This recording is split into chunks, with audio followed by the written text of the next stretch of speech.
कुंवर जी डालत रहले हलचल जी निकालत रहले। बहुत अच्छा धुन बजौला। हेलो मास्टर जी। हां हेलो बेंजू की आवाज देखो हो बॉक्स में करो तने बेंजू की आवाज बक्सा में कर दो। हेलो हेलो हाँ जी बहुत सुंदर पेवा डालत रहे। अब अजीत जी निकालत रहले। हां जी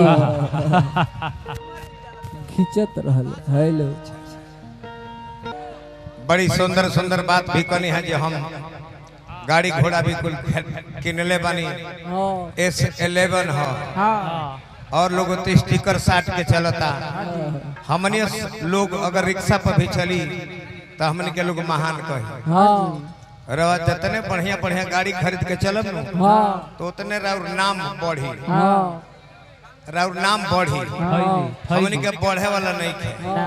हमने के रिक्शा पर चलब जाता हो जे के हा तो जिला परिषद कमलवास को रहे ओ हाला के तो चार हाला के तो जन बुढ़ावा पागावा लिखा गइल बतन लिखवा के देखा दे ओही दिन मान जे के तेले बनना फॉर्च्यूनर बना मर्सिडीज। हेलो ध्यान दे बोटवा पर जो ना गवा हमरा लिखल बा तू लिखवा लिह तहिए तरह का महान हम जाने। हम गाड़ी के ना पढ़ाने में जिनको जमाने लगे हैं अब वही आज मुझको सिखाने लगे हैं। जिनको सिखाया कि चलना संभल संभल कर वो हवा में कबूतर उड़ाने लगे हैं। अभी पेड़ पर चार दाने लगे हैं चारों तरफ से निशाने लगे हैं। अरे पढ़ने पढ़ाने का माहौल कहाँ है। किताबों में खत आने जाने लगे हैं।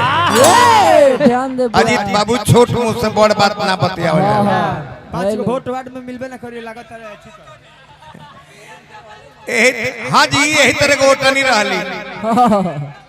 यही तरह हाँ यही तरह के ओटनी रहली। हां ओटनी गोला गोला एगो रहली ओटनी एगो अजगर से कहली जे अजगर तनी सुनो सलाह आ मन बजे करी तोहरे से बियाह। अजगर कहले कि सुनो अजगर कहले कि ठीक है बा अगर तार मन बता होई बिया चूर में चूर जाके घरे कहले जे सुनत रहलू एगो टनी हमरे से बियाह करे के कहता रे।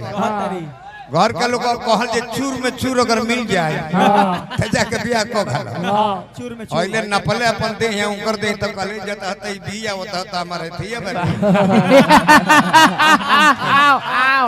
ओकरा से जानी जे ओकरा से मोटे कहले कि ए ओटनी तू हऊ खाटी आ देखो है समानवा ताहरा में आटी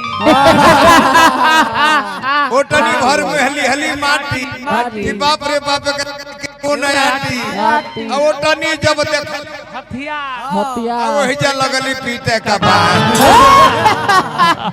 फाट का बात बतियाइले देखी ब्याजी रवा महान बानी। हां जी रवा बढ़िया बढ़िया गाड़ी पर चढ़त नहीं आशीर्वाद हमहू देता नहीं कि बरहम बाबा का के फॉर्च्यूनर पर परुए चढ़वा दी। बाकी दूसरा के शिकायत मत करो कि स्टिकर साटा तालु के न तालु 3 आई स्टिकर साटा तालु 7 के 11 के ई शिकायत अपन बड़ाई कली बाकी में दूसरा के शिकायत मत करो नियम ना सरकारी मोहर है लीजी। हां जी जी अब आई चली ए से हमरा कहे के पड़ता कि अरमानिए में फसल बा आई गवा का पानी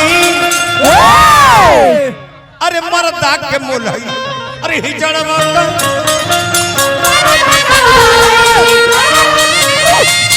मर्दा के मोल है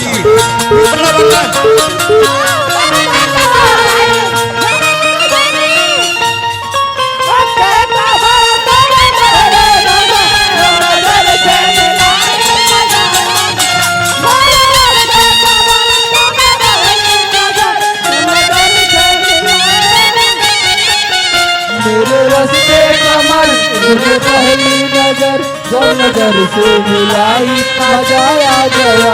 मेरे रास्ते कमर तुझे पहली नजर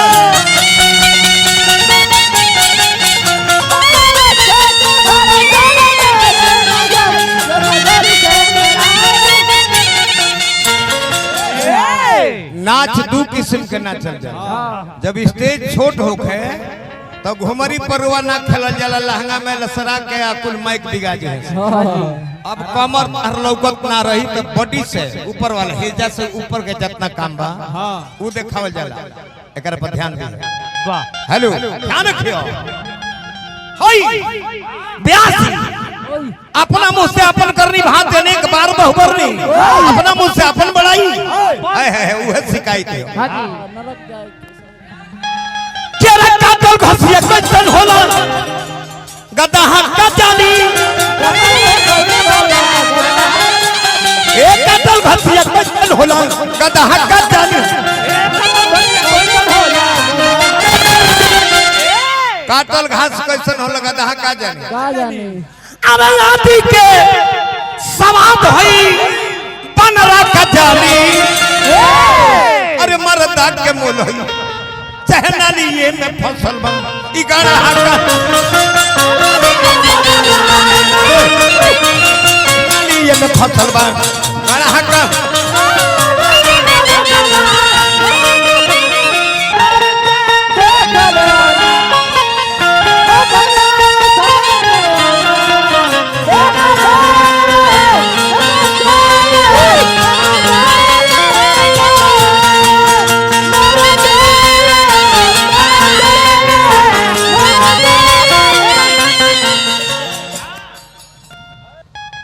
और ही बाती खियारे मरद के भोजन बैला का सानी मरद के भोजन दही दूध मठा हाँ बैल के सानी पानी पानी पानी कि मरद के भोजन बैला का सानी आदि के समाध हई बनरा का जानी अरे नालिये में फसल बन है गाना नालिये में फसल बन गाना का पानी नाली में फसल जे होके उगा है हम गड़े फान जाता है। ए महाराज कमलेश देहाती जी के शिष्य बानी अजीतो हलचल के हां जी दोनों जन के चला हो भगवान तारे के बनौले रह। अब हिनका तो टेंशन में गो आइल बड़े में इनकर भैंस का तो पाड़ा भी आ गई इनका खुश होके के चाहे इनकर भैंस पाड़ा भी आई अना जो पाड़ी भी आ गई तू तो गाँव गाँव रात भर भैंसा खोजत फिर भैंसा खोजे महाराज प्रसंग आवल जी न प्रसंग भी होई नु तने करे में चटक रखी हेलो अभी चुटकिला हो हाँ हाँ बियाह भइल अपना मौगी कह गइले हाँ तो कहले जी कबूल है उर्दू में हां कबूल है हां तो का तो हमार मौगी कहल जी आहा नैहर में एको जने के हम बहने न कहनी तो रौरा के हम कबूल ना कर ए तर इनकर बियाह भइल हमार बियाह ते देखल हो ना ना जी ई काले देखल है इनका जन्मदिन के बेर हमर बियाह भइल का जन्म हां सही बता हमर सुखा गइल बाबू तो हमरा के काहे से कहावा बता उतार मौगी हमर भवई ला के का करबो गौनाई में भवई भथुर के नत देखल जाई ए जे तब जवाब तर दे वही के न पड़ी हाँ बियाह भइल पैसा ले ली 3-4 बरिस भइल एक कमेटी के माध्यम से 100 रुपया पुरस्कार बार नमस्कार बार तो कहली जे फोन करके कि कुंवर जी बियाह भइल बा सुहाग रात के दिन का होला हम कहीं जे का जने हमनी के बेर तो पूरी में हाथ परत रहे दर्द याद के दल पूरी कोहड़ा के तरकारी बना के लोग खियावे ये हमनी के जानी जब के जब पूछत रहे तो फिल्मों में देखले बनी हीरोवा जाले सन तो नया परिचय करेले सब पहले मिठाई खिया के एक गिलास पानी पिए हैं सब अपन परिचय दिए हैं तू यह करी हम गइले खूब ढंग से गइले आ जाके मैडम के अपना कॉलेज हम भोजपुरिया गायक बने अजीत हलचल हमर नाम लिखबो कर मुंह देखावा मुंह जब देखल तो 500 का नोट दे दिया मौगी अपन घूंघटवा फेंक के हाँ आही दादा कतना रमन निमन मरद बानी जी एक हाला मुंह देखनी तो 500 नोट बिक दिहनी आ नैहरा में लाड़ा का नती रोज देखतले 20 रुपया से अधिक कौनो ना देत भाई जैसन कहल बड़े तैसन न कहत जी हाँ जी 20 रुपए में पार हो जाते रहे यही सब तरह के कहले अजीत बाबू कि जितना तरह कपड़ा पर जमल बनो उतना हमर झरल बा धरती पर इनको झरल बा जितना तू याद कैलो कबनो उतना हम भुला गेल हो हाँ लागत इनको झरल बा झरल बा कहां के पछवा के कोई से घर सर से